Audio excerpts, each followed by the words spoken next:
They're just constantly on us. TV, radio, the mail, on our phones, texting. Hey, Bill, Tim Walz here. You up? They're everywhere all the time. Jesus Christ, off, let mommy put her purse down. What I could see is replacing the vice president because, she's not very popular anywhere, and it didn't seem to work out. And I don't know, that's been done before on a ticket. I just think she's a bad politician. The Democrats are in full panic mode, desperately hunting for anyone to salvage their crumbling re-election chances. And guess who's being recycled like last week's takeout container? Kamala Harris. Because nothing screams fresh leadership like dragging out the most uninspiring VP in modern history. Enter Bill Maher, never a Kamala fan, and definitely not softening with age. In a savage monologue, Maher didn't just throw shade at the Kamala 2024 fantasy, he soaked it in kerosene and lit the match. Buckle up, grab popcorn, and maybe a fire extinguisher. This one's about to burn. When Joe Biden was still hanging on to be the candidate, many of the pundits said that to switch him out this late would cause chaos. Yeah, that was never my position. And indeed, what happened was Kamala Harris said, "Oh look, I guess it's my turn." And the next day, a grateful nation handed her $500 million. The only reason we stay stuck in permanent campaign mode is money. It's estimated this year that $16 billion will be spent on political ads. It's time we admit that the endless campaign exists only to enrich advertisers, political consultants, and what's left of the news media. Maher kicked things off by pointing out what we all already knew: Biden didn't need weeks or months to figure out he was too far gone to run again. It took years, and anyone who dared mention that sooner was mocked, flagged, and hit with fact checks from media hall monitors.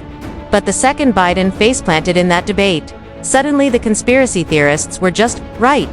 So what did the Democrats do? Launch a bold reset? Nope.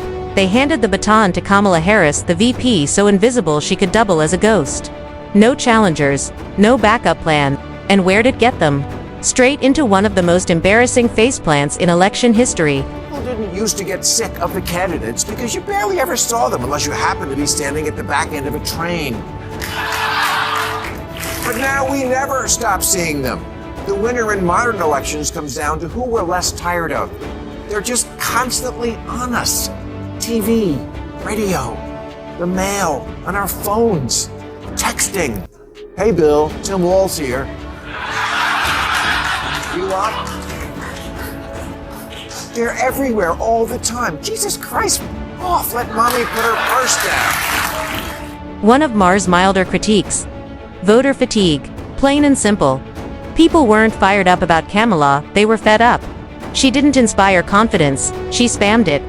Alongside Tim Walz, she turned into a full-blown PR virus. Emails, concerts, Instagram selfies, YouTube ads, TikToks everywhere, all the time, like a pop-up ad that won't go away. Instead of energizing voters, she wore them down. It wasn't leadership, it was overexposure. A marketing blitz with zero message, and even less charisma. Maher nailed it. This wasn't campaigning. It was political self-sabotage on high-def display. What I could see is replacing the vice president because, she's not very popular anywhere, and it didn't seem to work out. And I don't know, that's been done before on a ticket. I just think she's Another reason Kamala flopped. She's just not good at this, and not in The Outsider with charm win the "how did she get this far" kind of way. Maher didn't need a list. Her record speaks for itself. Her biggest weakness, she crumbles the second she goes off script. Ask her a real question and she glitches like a busted robot. You've seen the infamous word salads, those winding, meaningless speeches that say nothing but go on forever. It's not just awkward, it's painful. You need to get to go and need to be able to get where you need to go. I do believe that we should have rightly believed, but we certainly believe that certain issues are just settled. And that's why I do believe that we are living in real unsettled time. Even the prepared interviews are rough. Kamala stumbles, backtracks, and somehow manages to make every answer feel like a riddle. For someone who's held high office for years, Her delivery still feels like an intern auditioning for local news. In politics, clarity is king, and Kamala, she's showing up with empty pockets. Maher wasn't being cruel, he was being real. Remember that time she proudly declared North Korea as one of America's allies? Yeah, let that sink in. The United States shares a very important relationship, which is an alliance with the Republic of North Korea. In the North, we see a brutal dictatorship, rampant human rights violations, and an unlawful weapons program. Seriously, how does someone accidentally call North Korea an ally? That's not a blooper. That's a global face plant, and if it were a one-off, fine. But with Kamala, it's a trend. She's not just bad at this, she's the reigning queen of gaffes. Now imagine her in a high-stakes NATO meeting, or negotiating with China, and she drops another head-scratcher. That's not a punchline, that's a stock market crash waiting to happen. When the job demands sharp thinking and polished diplomacy, the last thing we need is a leader who keeps stepping on her own message. Maher wasn't joking. He was issuing a public service announcement. Kamala's great dilemma. Trump is invulnerable to an October surprise, but she is very vulnerable because she's the one who is still undefined. And as she showed in this week's Bret Baier interview, her go-to when attacked for her own actions is usually Trump is worse. Okay, we know that. But now undecided voters want to hear about you. They want someone to vote for. This election comes down to this. Trump has a coalition of voters made up of A, people who really do like him, and B, people who think with all of his flaws, he's still better than far-left insanity. And this right here. This is where most voters drew the line. After 4 years of exhausting woke theatrics under Biden, people had one burning question. Would Kamala double down or pivot to sanity? Sadly, she gave zero answers. No clarity, no vision, just recycled activist buzzwords and carefully curated ambiguity. In a moment, crying out for leadership, she offered slogans. So voters bailed. And they turned to the one guy offering strength, borders, energy, and actual results. Trump, whether you love him or loathe him, he gave people a direction.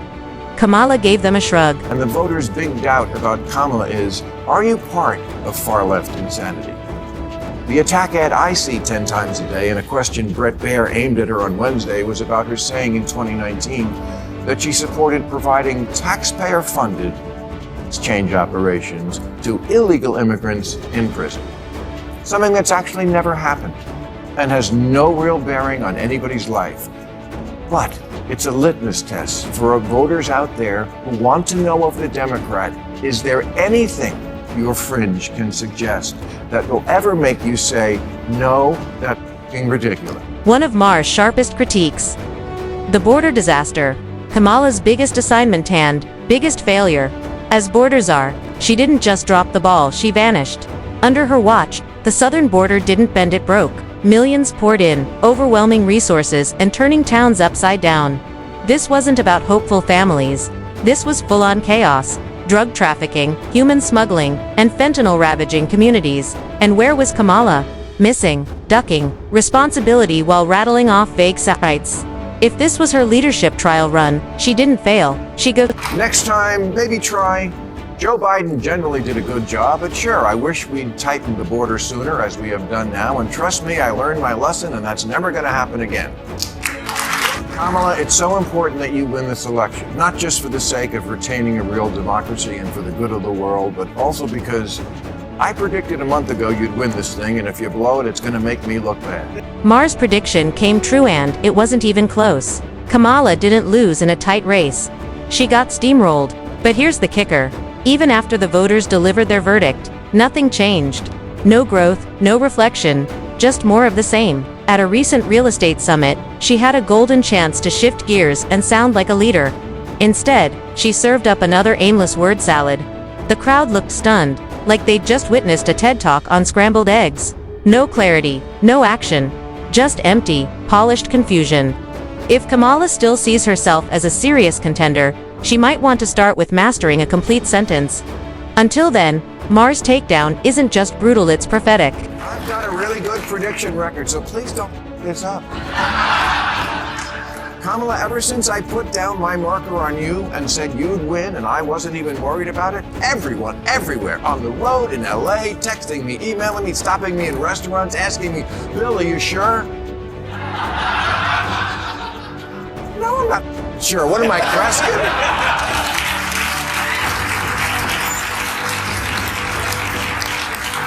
Of course I'm not sure, but that's my gut. I think Kamala Harris wants this. I think she can do this, to say nothing of if she loses, she'll never hear the end of it from Joe. I told you I was the only one who could beat him by